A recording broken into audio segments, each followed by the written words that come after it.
નિગજામ 2024 એટલે કે 19મી national inter district junior athletic મીટનો અમદાવાદમાં શાનદાર રીતે પ્રારંભ થયો. મુખ્યમંત્રી ભૂપેન્દ્રભાઈ પટેલ, ગૃહમંત્રી હર્ષભાઈ સંઘવીની ઉપસ્થિતિમાં આ કાર્યક્રમ યોજાયો હતો.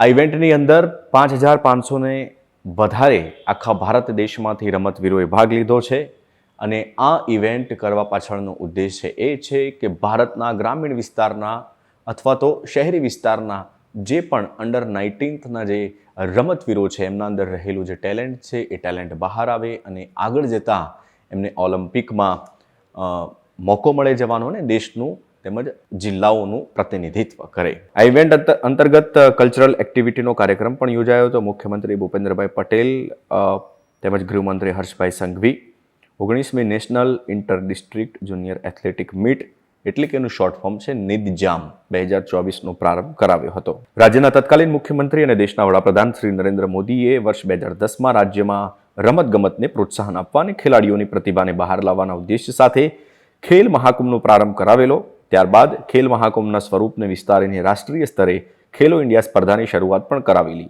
આ વર્ષે જ ખેલ મહાકુંભ 2.0માં રેકોર્ડ બ્રેક એટલે કે 66 લાખથી વધુ રજીસ્ટ્રેશન થયા હતા. એમાં પણ 44 લાખથી વધુ ખેલાડીઓ 17 વર્ષની નાની વયના છે. દેશનો પહેલો સ્પોર્ટ્સ સ્ટાર્ટઅપ કોન્ક્લેવ જેવો અદ્ભુત કાર્યક્રમ પણ ગુજરાતમાં હમણાં જ સંપન્ન થયો. 2036માં ઓલિમ્પિક રમતોની યજમાની કરવા માટે ભારત તૈયારી કરી રહ્યું છે અને આ બધી જ બાબતોને ધ્યાનમાં રાખીને 2036ની ઓલિમ્પિક રમતોની ગુજરાતની તૈયારી વિશે પણ વાતચીત મુખ્યમંત્રીએ સ્ટેજ ઉપરથી કરી હતી. ઓલિમ્પિક સ્તરનું સ્પોર્ટ્સ ઇન્ફ્રાસ્ટ્રક્ચર તૈયાર કરવાની સાથોસાથ ગુજરાત રાષ્ટ્રીય અને આંતરરાષ્ટ્રીય સ્તરના એથ્લેટિક્સ પણ તૈયાર કરવા જઈ રહ્યું છે. સ્પોર્ટ્સ ઓથોરિટી ઓફ ગુજરાતના સહયોગથી એથ્લેટિક ફેડરેશન ઓફ ઇન્ડિયા દ્વારા આયોજિત 16મીથી 18 ફેબ્રુઆરી સુધી ચાલનારી આ 19મી national inter district junior athletic meet, જેમાં દેશના 31 રાજ્યો, કેન્દ્રશાસિત પ્રદેશના આશરે 5500થી વધુ એથ્લેટ આ ઇવેન્ટમાં ભાગ લઈ રહ્યા છે. અંડર 14 તથા અંડર 16 કેટેગરીની આ ઇવેન્ટમાં 3365 યુવાનો અને 2193 યુવતીઓ પણ ભાગ લઈ રહી છે.